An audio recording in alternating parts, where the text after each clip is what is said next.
The Bristol Manufacturing Company by Quinn, Willy, and Tucker.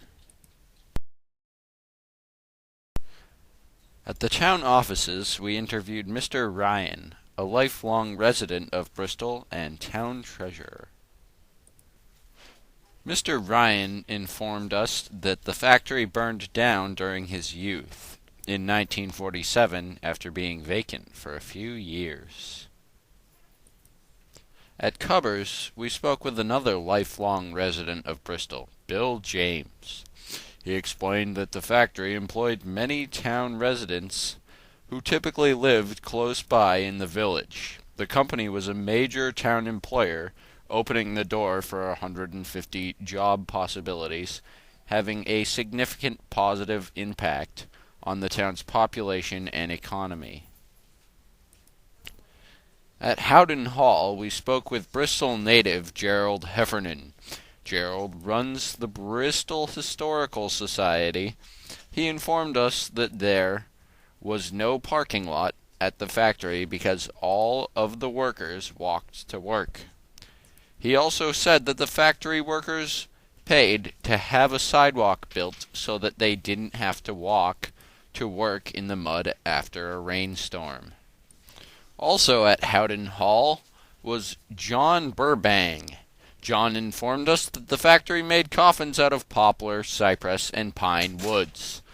Cypress coffins were the most pricey due to their great endurance. George Smith and Gertrude Bingham also spoke with us at Howden Hall. George informed us that the factory also manufactured beehive frames, display cases, and baby carriages. The factory consisted of 48,000 square feet of floor space, and it opened in 1850, where it was the home of Drake and Smith Furniture Manufacturing. Gertrude informed us that her father-in-law was killed during a log roll at the factory due to poor stacking. She also informed us that the average salary for a worker was around $1 per day. A typical day was 7 to 5 with an hour for lunch.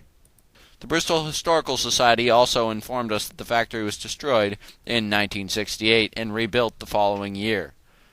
The factory was also heavily damaged by a flood in 1927 and rebuilt only to flood again in 1938. The factory's life was terminated when it burned in 1947. The family who owned the factory was bankrupt at the time, and the factory was never rebuilt.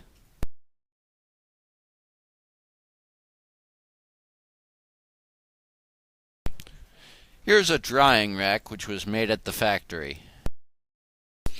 The location of the factory is highlighted inside the red square.